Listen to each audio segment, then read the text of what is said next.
પ્રભુ જો સુખ આવતું હોય, તમે જતા રહેતા હોય, સુખ આવતું હોય ને તો તમે જતા હોય એવું સુખ અમારે જિંદગીમાં નથી જોઈતું.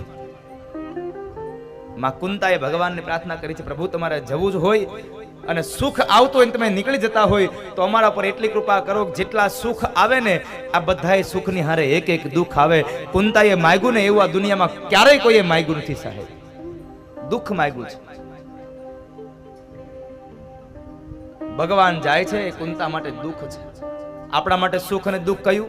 તો કઈ પૈસો આવે એ સુખ અને પૈસો વયો જાય એ દુઃખ. વિપદો નૈવ વિપદઃ સંપદો નૈવ સંપદઃ.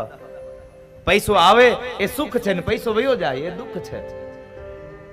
પણ ના, જિંદગીનું સાચું સુખ અને સાચું દુઃખ કયું? તો રામચરિત માનસમાં ગૌસ્વામી તુલસીદાસજી મહારાજ હનુમાનજીના મોઢેથી બોલ્યા છે શબ્દો લખ્યા. એ હનુમાન, આ જિંદગીમાં દુઃખ કયું અને સુખ કયું?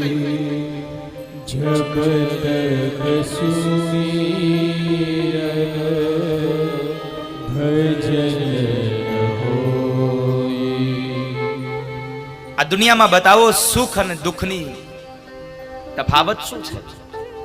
અને હનુમાન કહે છે બાપજી, જ્યારે જ્યારે આ જિંદગીમાં ભગવાનનું નામ લેવાય ને એ જિંદગીમાં સુખ છે. અને જ્યારે જ્યારે પણ જિંદગીમાં શ્વાસમાં કોઈ પણ જગ્યાએ ભગવાનનું નામ ભૂલાઈ જાય એ આપણા માટે દુઃખ છે. વિપદઃ વિસ્મરણમ વિષ્ણુ સંપન્ન નારાયણ સ્મૃતિ.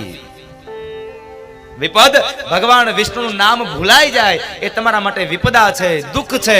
અને જ્યારે જ્યારે ભગવાનનું નામ તમે સ્મરણ કરો ને એ તમારા જીવનનું અતિશય એવું સુખ છે સાહેબ. ભગવાન ભૂલાઈ જાય એ દુઃખ છે અને ભગવાન યાદ આવે એ સુખ છે.